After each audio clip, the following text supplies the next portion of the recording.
آگے فرمایا وَوَصَّيْنَا الْإِنسَانَ بِوَالِدَيْهِ، وصیت کر دی ہے ہم نے انسان کو اپنے والدین کے ساتھ اچھا سلوک کرے. وصیت کا لفظ بہت سخت لفظ ہے. یہ نہیں فرمایا کہ ہم نے حکم دیا ہے انسان کو یہ کرے. جہاں بھی بات آئی نا قرآن میں نماز کی، زکوٰۃ کی، روزے کی، حکم کی بات آئی ہے، یہ کرو یہ نہیں کرو، یہ کرو یہ نہیں کرو. لیکن جہاں والدین کی بات آئی تو اللہ فرماتے ہیں کہ یہ نہیں میں کہہ رہا کہ حکم دے رہا ہوں، میں وصیت کر رہا ہوں. وصیت کسے کہتے ہیں پتہ ہے؟ مرتے ہوئے جو ہم کہہ کے جاتے ہیں. بھائی جب ہم دنیا سے جا رہے ہوتے ہیں اس وقت جو ورڈنگ ہوتی ہے، جو باتیں کہہ کے جاتے ہیں، وہ باتیں کیا کہلاتی ہیں؟ بھائی میرے ابا نے یہ وصیت کی تھی تو میں اس کو کسی قیمت پہ چھوڑ نہیں سکتا. تو وصیت کی جاتی ہے اس حکم کی جو آپ کی نظر میں بہت اہمیت کا ہم، کیونکہ مرتے ہوئے آپ ادھر ادھر کی باتیں نہیں کرو گے. اب آپ دنیا سے جا رہے ہو، ڈاکٹر نے کہہ دیا آپ کے پاس 3 منٹ کا ٹائم ہے، یا آپ پھانسی کے پھندے پہ جا رہے ہو، آخری خواہش پوچھی جاتی ہے نا. کیا ہو گیا بھائی؟ آخری خواہش پوچھی جاتی ہے کہ بتائیں مرنے سے پہلے کیا چاہتے ہیں. تو آپ چھوٹی موٹی باتیں نہیں کرو گی. یار میں یہ چاہتا ہوں کہ ایسا ہے کہ صبح میری جو بڑی بچی ہے اس کو ناشتے میں 2 پراٹھے کھلا دینا وہاں سے لا کے، اور وہ ہے نا اس بیچارے نے کئی دنوں سے برگر نہیں کھایا، میرا وہ منجلا بیٹا، اس کو کل ضرور برگر کھلا دینا. اور ہاں ایسا کرنا وہ گاڑی میں غلط پارک کر کے آ گیا تھا، اس کو صحیح جگہ پارک کر دینا. تو لوگ کہیں گے موت کے خوف سے اس کا دماغ کیا ہو گیا ہے، یہ باولا ہو گیا، خراب ہو گیا. اس موقع پر تو سلیکٹڈ باتیں کی جائیں گی. ٹائم کم ہے، بہت ہی اہمیت جس حکم کی ہوگی آپ وہ حکم اس وقت اپنے لواحقین کے سامنے بولو نا پیش کرو گے، جس کو ہر قیمت پہ منوانا چاہتے ہو آپ کہ یہ تو کرنا ہی کرنا ہے. اور پھر لوگ اس کو اہمیت سے بھی لیتے ہیں. بھائی یہ تو میرے باپ کی وصیت ہے یار، میں اسے کیسے چھوڑ سکتا ہوں، یہ تو میرے ابا نے کہہ کر گئے تھے مجھے. تو اللہ نے لفظ استعمال کیا وصیت، حالانکہ اللہ پہ موت نہیں آتی، یہ بتانے کے لیے کہ مرتا ہوا جتنی تاکید سے کوئی حکم دیتا ہے اتنی تاکید سے میں تمہیں، بلکہ اس سے بھی زیادہ تاکید سے. کیوں؟ عربی میں وصیت کے لیے وصا کا لفظ استعمال نہیں ہوتا، اوصا کا لفظ استعمال ہوتا ہے. وصا میں تشدید تاکید کے لیے ہے کہ بہت زیادہ تاکید سے تمہیں وصیت کر رہا ہوں کہ والدین کے ساتھ اچھا سلوک کرنا ہے. بہت اہم حکم ہے، بہت اہم حکم. ایک جگہ فرمایا قضا ربو کا، تیرے رب کا فیصلہ ہے. یہ کب استعمال ہوتا ہے؟ جب عدالت میں جج کوئی حکم صادر کرتا ہے تو وہ عام احکام کی طرح حکم نہیں ہوتا، وہ فیصلہ ہوتا ہے جس کے پیچھے واپس ہونے کا کوئی راستہ آپ کے پاس. جج کہتے ہیں نا فیصلہ محفوظ ہے، وہ فیصلہ اناؤنس کر دیا جاتا ہے، بس سپریم کورٹ کا فیصلہ ہے، اب یہ ریورس نہیں ہو سکتا. تو اللہ نے والدین کے لیے قضا کا لفظ بھی استعمال کیا اور وصیت کا لفظ بھی. بتا دیا کہ یہ حکم عام احکام کی طرح بولو بھائی نہیں ہے.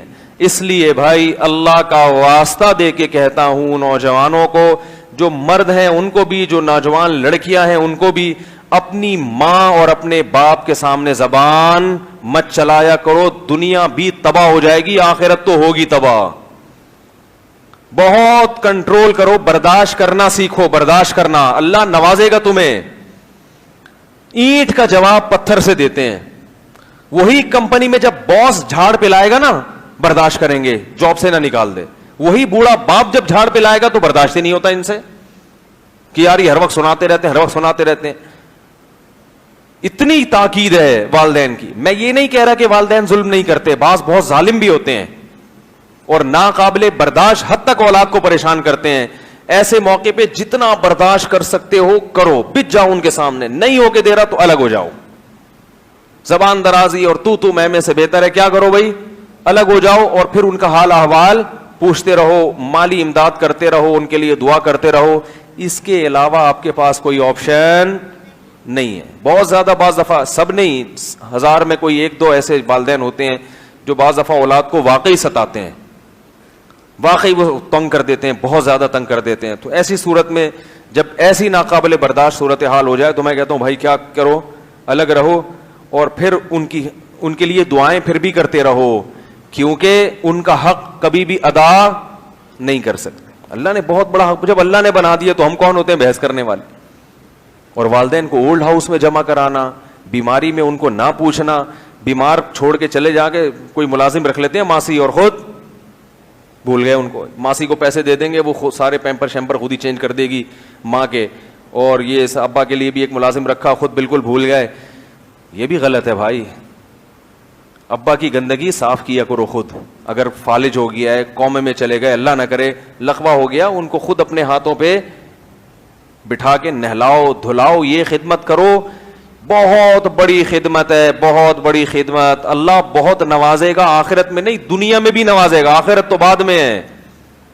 مسلمان معاشرے میں یہ تصور نہیں تھا کہ ابا کے لیے دوسرا کوئی بندہ رکھا جائے. یہ تو اس دور کی یہ جہالت ہے اور سفاکیت ہے. ہاں آپ سے مشکل ہو رہی ہے, ایک آدمی سے سنبھالا نہیں جا رہا, پھر ملازم رکھ لیا, وہ ایک الگ بات ہے. جان چھڑانے کے لیے ملازم رکھنا کہ یار پیسے دے دوں گا وہ کر لیا کرے گا, یہ ظلم ہے باپ کے ساتھ, یہ ظلم ہے ماں کے ساتھ. پہلے اس کا تصور نہیں تھا معاشرے میں. اپنا بڑھاپا سوچو, تمہارے اوپر بھی تو یہ سب کچھ آئے گا نا. الحمدللہ ایسے لوگ بھی ہیں 15 سال سے باپ کوما میں گیا ہوا ہے, لیکن بیٹے اس کو چھوڑ کر جانے کے لیے تیار نہیں ہے. بیٹے اس کی خدمت کرتے ہیں, اس کے قضائے حاجت اس کے بستر پہ ہی سب واش کرتے ہیں, دھوتے ہیں, پیمپر چینج کرتے ہیں. ایسے بیٹے بھی ہیں الحمدللہ. لیکن مغربی کلچر آہستہ آہستہ ہمارے ہاں آ رہا ہے, اور اس کی وجہ بھی والدین ہے. والدین اپنی اولاد کو دین نہیں سکھاتے. انہوں نے ساری زندگی ان کو فزکس کیمسٹری میں لگا کے رکھا ہے, اور فزکس میں والدین کے حقوق کہیں بھی نہیں پڑھائے جاتے. میڈیکل سائنس میں یہ تو بتایا جاتا ہے بچے کی پیدائش کا پروسیس کیا ہوتا ہے, لیکن باپ اور ماں کا بچے پر کتنا بڑا احسان ہے. میڈیکل سائنس میں ایسا کوئی چیپٹر بولو نا بھائی ہے کیا, کہیں پڑھایا جاتا ہے؟ آئیے اب والدین کے حقوق پر پروفیسر صاحب آ کے خطاب کریں گے. جب چیپٹر ہی نہیں ہے تو ڈاکٹر کو کیا پتا کہ باپ کا کیا حق, ماں کا کیا حق. اگر کوئی ڈاکٹر والدین کے حقوق ادا کر رہا ہے تو وہ اس لیے کہ مسلمان ہے, اس لیے کہ مسلمان کلچر میں پیدا ہوا. میڈیکل سائنس نے اس کو یہ چیز نہیں سکھائی. کوئی انجینئر ہے تو انجینئرنگ میں اس نے پڑھا ہی نہیں کہ تمیز سے بات کیا ہوتی ہے, تو کیسے تمیز سے بات کرے گا بھائی لوگوں سے؟ کیا خیال ہے بھائی؟ تمیز تو مدرسوں میں سکھائی جاتی ہے, بزرگوں کے یہاں سکھائی جاتی ہے. اب بچے ماں باپ کہتے ہیں ہمارا بچہ انجینئر بن گیا مگر ہم سے تمیز سے بات نہیں کرتا. میں ان سے کہتا ہوں بھائی اس نے جتنی کتابیں پڑھی ہیں اس میں تمیز نام کا کوئی چیپٹر تھا ہی نہیں, تو کیسے بات کرے گا؟ آپ کو اگر تمیز سکھانی تھی اس کے لیے تبلیغ میں بھیجتے آپ اس کو. کچھ اللہ کی راہ میں پسینہ بہاتا, اللہ کی راہ میں جوتے کھاتا, اللہ کی راہ میں ٹینشن اٹھاتا, تو اس کے اندر برداشت کی قوت پیدا ہوتی, والدین کے فضائل سنتا, اللہ رسول کے کی احکام کی اہمیت دل میں پیدا ہوئی ہوتی, اہل اللہ کے پاس جا کے بیٹھتا, بزرگوں کی جوتیاں سیدھا کرتا. تو جب سفید ریش بزرگوں کی جوتیاں سیدھا کرنے کی عادت پڑے گی تو باپ کا احترام بھی دل میں آئے گا کہ نہیں آئے گا؟ اور سارا دن بیٹھ کے بزرگوں کو گالیاں دیتا رہے گا تو ایک دن اپنے ابا کو بھی کیا کرے گا؟ گھر سے نکال دے گا باہر. تو ادب تمیز میں مجھے یاد ہے ہم جب مدرسے گئے تو ہم نے دیکھا کہ ہمارے شیخ جو حضرت مفتی رشید احمد صاحب تھے, طلبہ ان کے جوتے سیدھے کرتے تھے. وہ بڑی عمر کے تھے, سفید ریش تھے, تو ہم نے بھی دیکھا دیکھی ان کے چپل سیدھے کرنا شروع کر دیے. جب وہ جا رہے ہیں تو ہم چپل اٹھا کے رکھ دیتے تھے. کچھ دنوں میں مجھے خیال آیا, جب میں گھر آتا تھا تو مجھے پھر شرم آتی تھی کہ یار ہم اپنے باپ کے جوتے کیوں نہیں اٹھاتے. جب ایک پریکٹس ہو گئی نا تو پھر شرم آتی تھی کہ ہمارے ابا اپنے جوتے اپنے ہاتھ میں پکڑ کے چلیں اور ہم پیچھے پیچھے ایسے ہی چلیں, یہ ہماری غیرت کے خلاف. وہ ابا پھر میں کوشش کرتا تھا ابا کے جوتے اٹھاؤں, ابا اٹھانے نہیں دیتے تھے, لیکن دل میں ایک شرمندگی ہوتی تھی. تو یہ چیزیں ٹریننگ سے آتی ہیں. تمیز کہاں سے آتی ہے؟ فزکس کیمسٹری سے بولو بھائی, نہیں آتی. تو بہت ضرورت ہے. کلچر تباہ ہو رہا ہے, باپ کا احترام نکل رہا ہے, دادا دادی نانا نانی کا احترام نکل رہا ہے. جو غیر مسلموں میں ڈراموں میں فلموں میں دیکھ رہے ہیں وہی چیز ہمارے گھر میں آ رہی ہے. دادیوں کو جھڑکا جاتا ہے, دادی ماں کی طرح ہوتی ہے بھائی, وہ تمہاری باپ کی بھی ماں ہے, اس کا تو بہت زیادہ احترام ہے, کے لیے بھی قابل احترام ہے. اس کے تو قدموں میں بیٹھا کرو, پاؤں دبایا کرو, کڑوی کسیلی سنا کرو. نہ دادی کا احترام نہ نانی کا احترام. مذاق اڑا رہے ہوتے ہیں, دادی ہر وقت کھانستی رہتی ہے, دادی چیختی رہتی ہے, دادی کو تمیز سے بات, آہستہ بولو. ایک جگہ میں نے دیکھا ایک صاحب کہہ رہے ہیں اپنی دادی کو ذرا آہستہ بات کرو. میں نے کہا یار تیری باپ کی ماں ہے, یہ اتنا بڑا احترام, اس کو تم کہہ رہے ہو کہ آہستہ بات کرو. اس کو سکھا رہے ہو تم. یہ ہے وہ کلچر جس کی طرف ہمیں مغرب لے کر جا رہا ہے. میڈیا بھی لے کر جا رہا ہے اسی کلچر کی طرف, اور مغرب بھی اسی کلچر کی طرف ہمیں لے کر جا رہا ہے. تو بھائی ان بزرگوں کی قدر کرو.